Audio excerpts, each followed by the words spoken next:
அனைவருக்கும் வணக்கம். மீண்டும் உங்கள் அனைவரையும் தமிழறிஞம் என்ற ஜோதிட சேனல் வாயிலாக சந்திப்பது மிக்க மகிழ்ச்சி.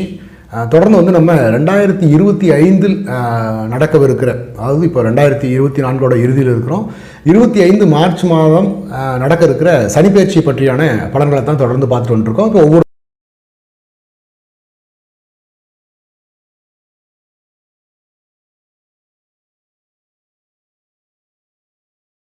ராசியாக பார்த்து கொண்டு வந்திருக்கிறோம்.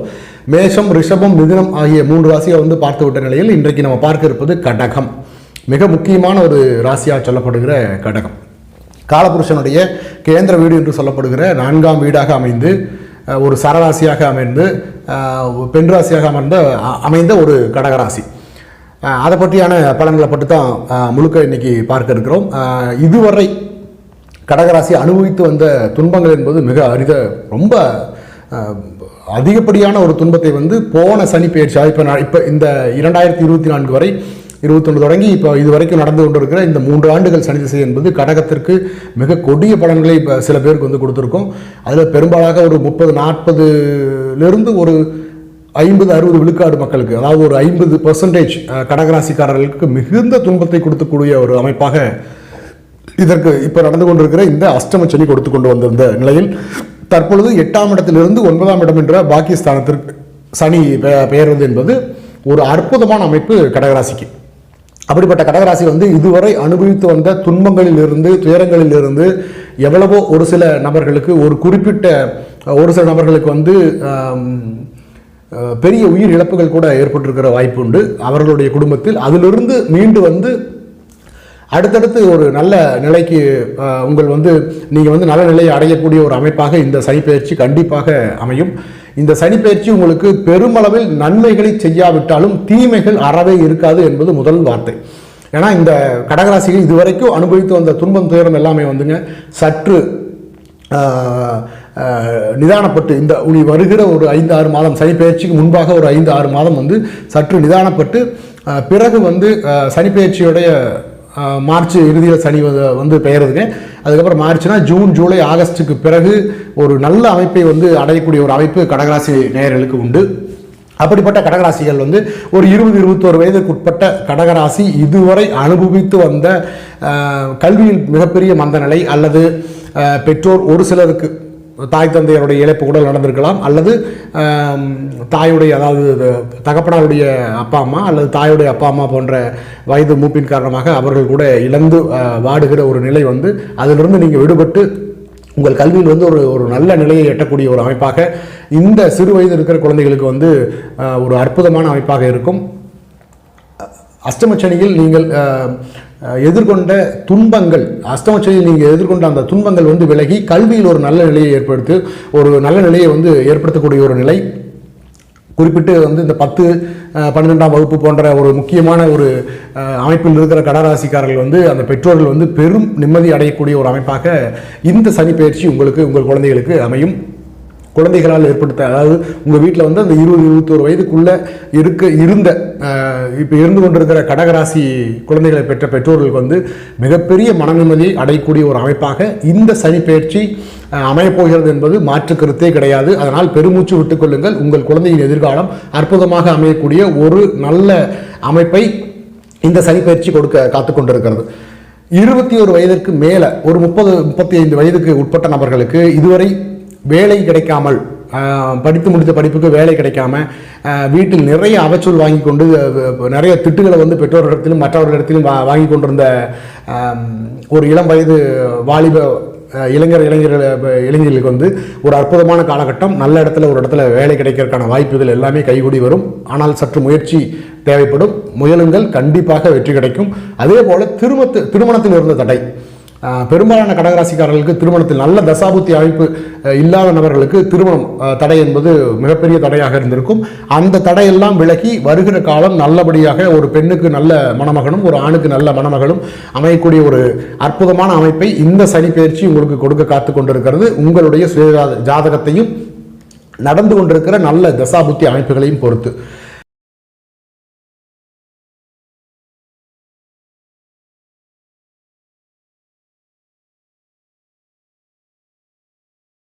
அதே மாதிரி பெரும்பாலான கடகராசி இப்போ இந்த குறிப்பிட்ட இந்த 3 ஆண்டுகள், கடந்த 3 ஆண்டுகள்னு வச்சுக்கோங்க, அதாவது 2024, 23, 22 இந்த 3 வருடங்களை வச்சுக்கோங்க.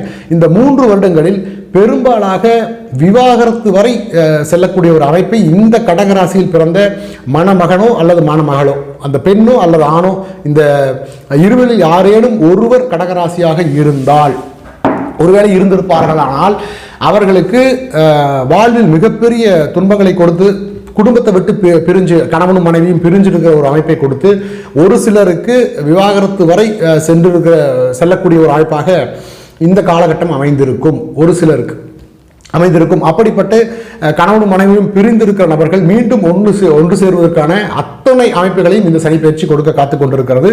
அதனால் மனக்கலக்கம் நீங்கி மீண்டும் வந்து ஒரு ஆண் ஒரு பெண், கணவன் மனைவியோடோ மனைவி கணவனோடோ இணைக்கிற ஒரு அமைப்பை இந்த சனி பயிற்சி கண்டிப்பாக கொடுக்கும். 7ஆம் இடத்தை தாண்டி 11ஆம் இடம் அதிக வலுவாக இருக்கிற நபர்களுக்கு விவாகரத்து போன்ற அமைப்புகள் இனி கைகூடி வரும். ஒரு சில நபர்கள், அதையும் நான் குறிப்பிட்டு சொல்லிடுறேன், ஒரு சில நபர்கள் விவாகரத்துக்கு அப்ளை பண்ணி இல்லை அது விவாகரத்து கிடைக்காம அதில் ஏற்படுகிற இழுபறி போன்ற அமைப்புகள் இருக்குமாயின், அப்படிப்பட்ட நபர்கள் வந்து இருக்கிறீங்க அப்படின்னா அந்த நபர்களுக்கு சரியான ஒரு அமைப்பாக விவாகரத்து கிடைக்கிறதுக்கான வாய்ப்புகள் அதிகம். தொழிலில் மிகப்பெரிய பின்னடைவை சந்தித்த இந்த குறிப்பிட்ட வயது, இந்த ஒரு 35 வயது 40 வயதுக்குள்ள இருக்கிற நபர்களுக்கு, ஏறக்குறைய அந்த 27, 28 தாண்டி ஒரு 40 வயது 45 வயதுக்குள்ள இருக்கிற நபர்களுக்கு தொழிலில் ஏற்பட்ட இதுவரைக்கான நஷ்டத்தை மீண்டும் நீங்கள் புத்துயிர் பெற்று அந்த தொழில் மீண்டும் இதுவரைக்கும் அந்த தொழில் வந்து செதஞ்சு போயிருந்த நிலையை வந்து அதை சரியாக மீட்டெடுத்து அடுத்து வருகிற 9, 10ஆம் இட சனி வந்து உங்களுக்கு ஆன பேஸ்மெண்ட்டத்தை எல்லாத்தையும் அந்த ஃபவுண்டேஷனை சரியாக போட்டு 11ஆம் இடம் லாபசா இதுக்கு வரும் பொழுது ஒரு அற்புதமான அமைப்பை கொடுத்து மிகப்பெரிய நீங்கள் இழந்ததை விட ஒரு 3-4 மடங்கு மீண்டும் திருப்பி அந்த தொழிலை வந்து சம்பாதித்து கொள்ளுகிற ஒரு அமைப்பை கொடுப்பதற்கான அனைத்து கட்ட அடிப்படை பேஸ்மெண்ட்டை கட்டமைப்புன்னு சொல்ல மாட்டீங்களா, அந்த பேஸ்மெண்ட்டை சரியாக ஒரு நல்ல ஃபவுண்டேஷனை போடக்கூடிய ஒரு அமைப்பாக இந்த சனி பயிற்சி உங்களுக்கு அமைய இருக்கிறது.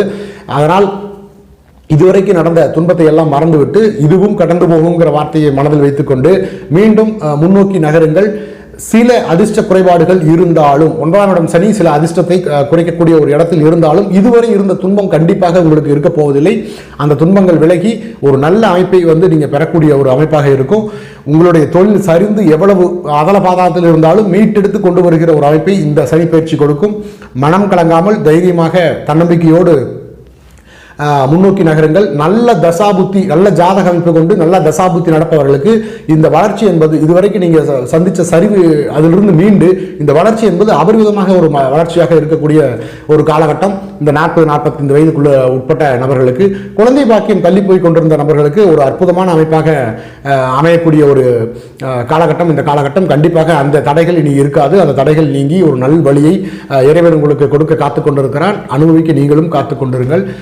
உறுதியாக நீங்கள் அதை அந்த குழந்தை பாக்கியம் என்ற பெயரை வந்து நல்ல தசாபுத்தி அமைப்பில் இருப்பவர்களுக்கு நடப்பு தசை அதை பொறுத்து வந்து அமையக்கூடிய ஒரு அமைப்பாக இருக்கும். 45 வயதிற்கு மேற்பட்டு ஒரு 60-65 வயதுக்கு உட்பட்ட நபர்களுக்கு வந்து பெரும்பாலும் இந்த அஷ்டமச்சனி வீட்டில் வந்து உங்களுடைய தாய் தந்தையர் இழப்பு போன்ற அமைப்புகள் நடந்திருக்கலாம். பெரும்பாலான நபர்களுக்கு நடந்திருக்கலாம். தாய் தந்தையருடைய ஜாதக பலத்தை பொறுத்து அவர்களுக்கு மருத்துவ செலவு அல்லது உங்களுக்கே மருத்துவ செலவு, நிறைய நோய்வாய்ப்பட்டு நிறைய துன்பங்களையும் துயரங்களையும் உங்கள் குடும்பம் நீங்களும் சந்தித்த நிலையில் அதெல்லாம் முழுவதுமாக முடிந்து ஒரு நல்ல அமைப்பை, உங்கள் உடல் ரீதியாக பாதிப்புகள் இருந்தால், ஒரு சில நோய் தாக்கங்கள் உங்களுக்கு ஏற்பட்டிருந்தால் அந்த இதிலிருந்து விடுபட்டு ஒரு நல்ல அமைப்பை அடையக்கூடிய ஒரு அமைப்பு உங்களுடைய சுயஜாதத்தை பொறுத்து.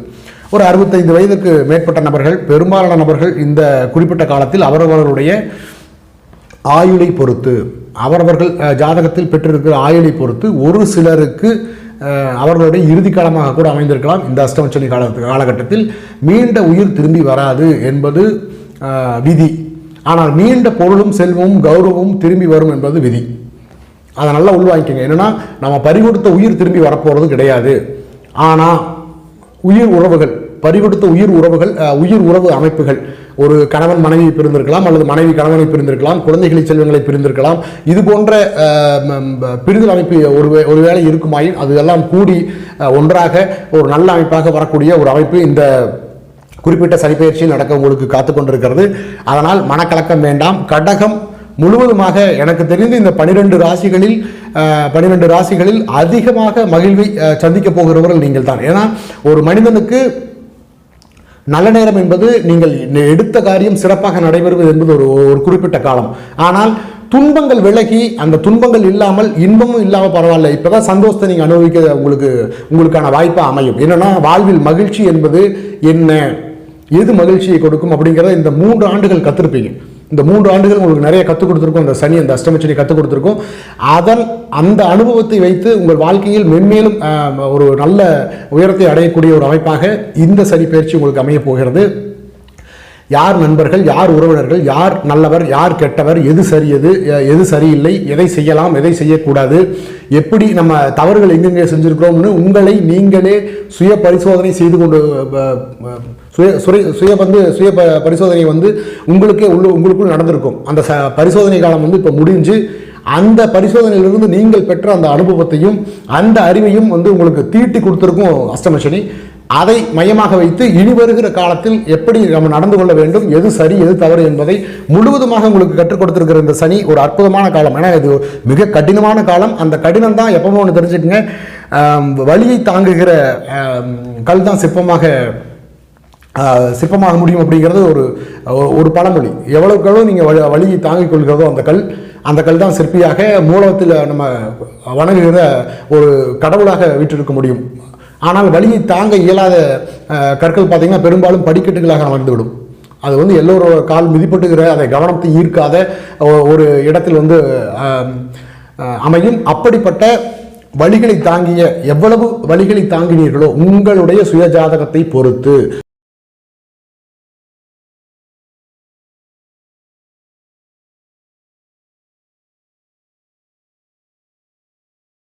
நான் ஏற்கனவே சொன்ன மாதிரி பொருள் இழப்பு அப்படிங்கும் பொழுது அவரவர்களுடைய சுயஜாதத்தை பொறுத்து. ஏன்னா குறிப்பிட்டு சராசரியாக ஒரு 70-75 விழுக்காடு நபர்கள் நம்மளை போன்ற ஒரு அடித்தட்டு அல்லது ஒரு மத்திய நடுத்தட்டு மக்கள் தான். அப்போ நம்ம இழந்த பொருள் என்பது ஒரு 10 லட்சம் 15 லட்சம் தொழிலையோ இல்லை வேலைகளையோ இழந்திருக்கலாம். அந்த 10-15 லட்சம் என்பது நம்மளுக்கு மிகப்பெரிய தொகை.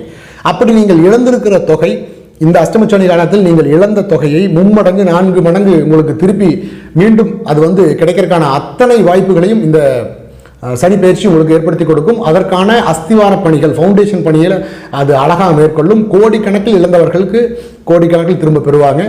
ஆயிரக்கணக்கில் இழந்தவர்களுக்கு ஆயிரக்கணக்கில். நம்மளுடைய சுயஜாதகத்தை பொறுத்து, நம்ம ஜாதகத்தில் லக்னமும் லக்னாதிபதியும் நடப்பு தசா புத்திகளும் எவ்வளவு வலுவாக இருக்கிறதோ அதை பொறுத்து மேலிருந்து கொட்டுகிற அதிர்ஷ்டம் அல்லது ஒரு நல்ல அமைப்பு என்பதை கொட்டுகிற பிடித்து கொள்ளுகிற அளவுக்கு நம்ம கை எவ்வளவு பலமாக இருக்குங்கிறதா லக்னமே. லக்னம் மிகப்பெரிய லக்னம் வலுத்த நபர்களுக்கு மிக அகண்ட ஒரு அமைப்பாக இருக்கும். லக்னாதிபதி பாவத்துவம் அடைய அதனுடைய சுபத்துவத்தின் அளவீடு என்பது குறைய அதற்கேற்ப நல்ல பலன்களை அமையக்கூடிய ஒரு அற்புதமான அமைப்பு கடகராசிக்காரர்களுக்கு உண்டு. ஏனைய ஒரு 70 வயதிற்கு மேற்பட்ட நபர்களுக்கு உடல் ரீதியாக இருந்த பாதிப்புகள் அல்லது தன்னுடைய துணை அவர்களுடைய இழப்பு போன்ற இது ஒரு சிலருக்கு நடந்திருக்கும்.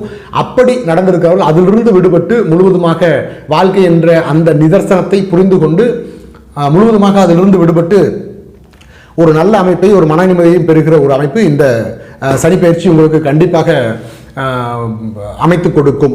இனி தசாபுத்தி அமைப்பின்படி இந்த கடகராசிக்கு என்னென்ன மாதிரியான பலன்களை நடக்கும் என்பதை ஒரு மேலோட்டமாக ஒரு பொது பலனாக பார்த்து விடுவோம். இப்போ தசாபுத்தி அமைப்பில் வந்துட்டீங்கன்னா கடகத்தில் பிறந்தவர்களுக்கு பெரும்பாலும் அவர்கள் குரு தசை, சனி தசை, புதன் தசை, இந்த 3 தசை ஆரம்ப தசையாக இருக்கும். கடகராசியில் பிறந்தவர்களுக்கு குரு தசை, குரு தசை இறுதி காலகட்டத்தில் தான் இருக்கும். குரு முழுக்க சனி தசையும் புதன் தசையும் கொண்ட அமைப்புகள் தான் கடகராசிக்காரர்கள் நிறைய பேர் இருப்பீங்க. ஏன்னா உங்களுக்கு புனர்பூசம் 4ஆம் பாதம் அப்படிங்கும் பொழுது அது குருவுடைய கிட்டத்தட்ட ஒரு 4 வருஷம் முழுசாக வந்தால் கூட ஒரு 3.5 ஆண்டுகள் தான் வரும். அதன் பின்பு சனி தசை வந்துடும், புதன் தசை வந்துடும். அப்படி சனி தசையிலிருந்து பார்த்துருவோம். அப்போ குரு தசை ரொம்ப சின்ன வயசுலேயே முடிஞ்சிடும், அது பிரச்சனை இல்லை.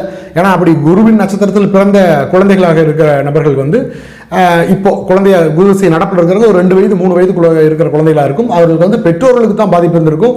இல்லை இந்த குழந்தைகளுக்கு அப்பப்போ உடல் ரீதியான சின்ன சின்ன பிரச்சனைகள், அடிக்கடி மருத்துவமனை செல்கிற ஒரு அமைப்பாக இருக்கும். அதெல்லாம் விலகி நல்லபடியான ஒரு நிலையை அடையக்கூடிய ஒரு அமைப்பு. சனி திசை நடந்து கொண்டிருக்கிற குழந்தைகளுக்கு, ஏன்னா ஏறக்குறைய ஒரு 23 வயதுக்குள்ளே இருக்கிற குழந்தைகளுக்கு கண்டிப்பாக சனி திசை நடக்கும். 22 23 வயதுக்குள்ளே இருக்கிற குழந்தைகளுக்கு, குருவி நட்சத்திரத்தில் பிறந்த குழந்தைகளுக்கு சனி திசை நடக்கும். அல்லது சனியின் நட்சத்திரம் பூச நட்சத்திரத்தில் பிறந்த குழந்தைகளுக்கு ஒரு சின்ன வயசு, ஒரு பூசம் 1ஆம் மாதம் 2ஆம் மாதம் 4ஆம் மாதம் அப்படிங்கும்பொழுது கிட்டத்தட்ட சனி ஒரு 3-4 வருடம் தான் நடக்கும். அப்படி சனி திசை நடந்து கொண்டிருக்கிற நபர்களுக்கு சனி உங்களுடைய ஜாதகத்தில் எந்த அமைப்பில் இருக்கிறார் என்பதை பொறுத்தும், சந்திரன் உங்கள் ராசி அதிபதியான சந்திரன் எந்த அளவு ஒளி புரிந்த நிலையில் இருப்பார் என்பதை பொறுத்தும் சனி திசை நல்லபடியாக அமையும். அடுத்ததாக புதன் திசை. புதன் திசை வந்து மேஷ விருச்சக லக்கணக்காரர்கள், மேஷ விருச்சக லக்கணத்தில் பிறந்தவர்களுக்கு மட்டும் நல்லா உள்வாங்கிக்கங்க. மேஷம் விருச்சகம் இந்த 2 லக்கணத்தில், அதாவது உங்கள் ராசி கடக ராசி மேசம் அல்லது விருச்சக லக்கணத்தில் பிறந்த குழந்தைகளாக இருக்கலாம், அல்லது பெரியவர்கள் ஒரு மத்திய வயது வரைக்கும் இருக்கிற நபர்களுக்கு நடக்கிற புதன் திசை மட்டும் இந்த அஷ்டமச்சனி தொடர்வது போல ஒரு மாய தோற்றம் இருக்கும். என்ன காரணம்னாங்க, மேசத்திற்கு 6ஆம் அதிபதியாகவும் விருச்சகத்திற்கு 8ஆம் அதிபதியாகவும் வரக்கூடிய இந்த புதன் திசை ஒருவேளை நடக்குமாய் இந்த கடகராசியில் பிறந்து மேச விருச்சக லக்கணத்தில் பிறந்தவர்களுக்கு மட்டும் இது. ஏனைய நபர்களுக்கு புதன் திசை அப்படி ஒன்றும் பெரிய பாதிப்பை ஏற்படுத்தாது.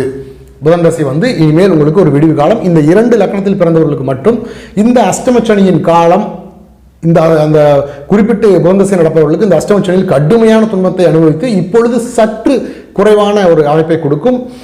அடுத்தபடியாக புதனுக்கு அப்புறம் கேது.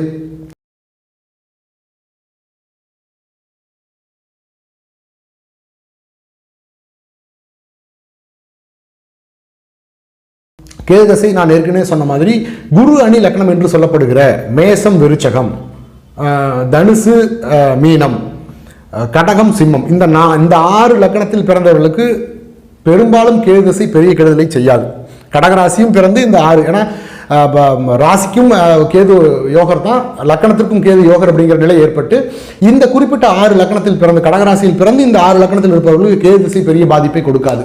ஏனைய இருக்கிற 6 சுக்கிரணி லக்கணங்கள் என்று சொல்லப்படுகிற 6 இடங்களில் இருக்கும்பொழுது ஒரு மத்தியமான பலனை கொடுக்கக்கூடிய ஒரு அமைப்பு.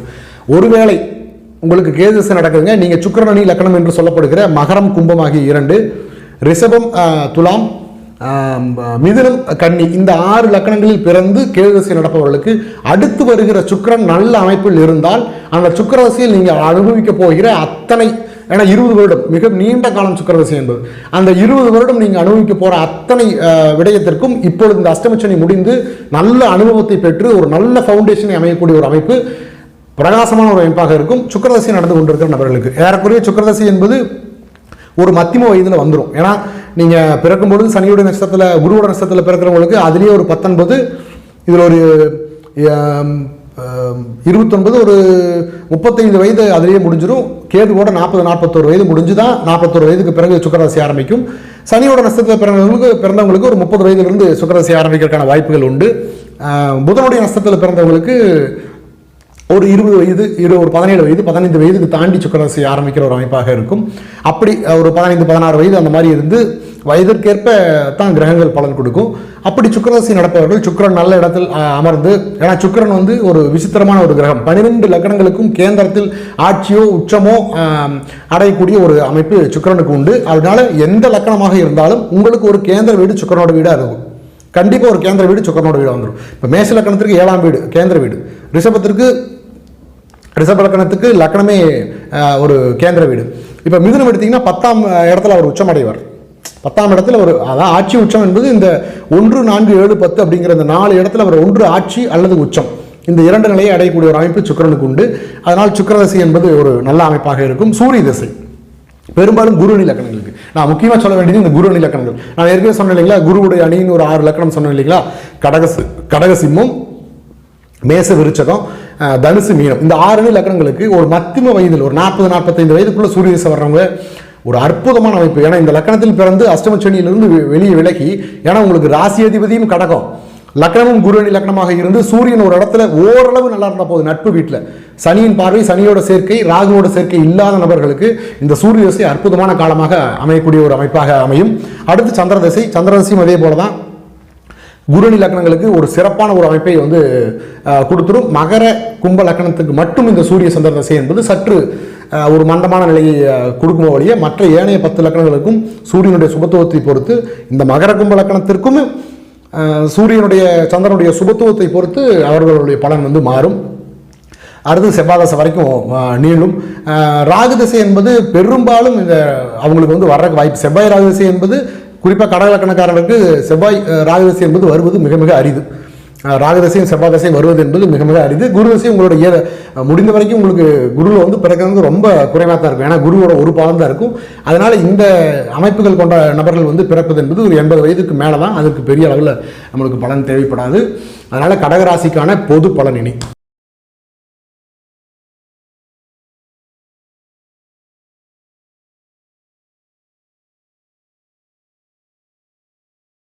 கடகம். இதுவரை இருந்த துன்பங்கள் எல்லாம் விலகி ஒரு நல்ல அமைப்பை பெறக்கூடிய ஒரு அற்புதமான அமைப்பு. உங்களுக்கு நல்ல பொலிவு. வீர நடை போடுங்கள், வெற்றி நடை போடுங்கள், வாழ்த்துகள். இதுவரை இருந்த துன்பங்கள் உறுதியாக அடுத்த ஒரு நவம்பர் டிசம்பர் வரைக்கும் தான் உங்களுக்கு அந்த பிரச்சனை இருக்கும். டிசம்பர் தாண்டி தை பிறந்தால் வழி பிறக்குங்கிற பழமொழி உங்களுக்கு முழுவதுமாக உங்களுக்கு கடகராசிக்காரருக்கு தை பிறந்தால் வழி பிறக்கும் என்ற அந்த பழமொழி முழுவதுமாக உங்களுக்கு பொருந்தும். அப்பேற்பட்ட ஒரு பெரிய துன்பத்திலிருந்து விடுபடுகிறீர்கள். அந்த துன்பத்திலிருந்து விடுபட்டு எல்லா கஷ்டங்களும் இல்லாமல் நல்ல காலம்ங்கிறது வேற, அந்த கஷ்டத்திலிருந்து மகிழ்வுங்கிறது. முதல்ல அந்த கஷ்டம் அப்படிங்கிற ஒரு மிகப்பெரிய சுமையை சுமந்து கொண்டிருக்கிற நீங்கள் அந்த சுமையை இறக்கி வைத்து விட்டு ஆசுவாசப்படுகிற ஒரு அமைப்பாக இந்த சனிப்பெயர்ச்சி உங்களுக்கு அமையப் போகிறது. வாழ்த்துகள் கடகம். அற்புதமான காலகட்டம். தொடர்ந்து இணைந்திருங்கள் தமிழர் கணியத்தோடு. மீண்டும் அடுத்ததாக சிம்ம ராசியை பற்றியான காணொலியில் உங்களை சந்திக்கிறேன். அதுவரை உங்களிடமிருந்து விடைபெறுவது அருள்குமரன். மீண்டும் சந்திப்போம். நன்றி, வணக்கம்.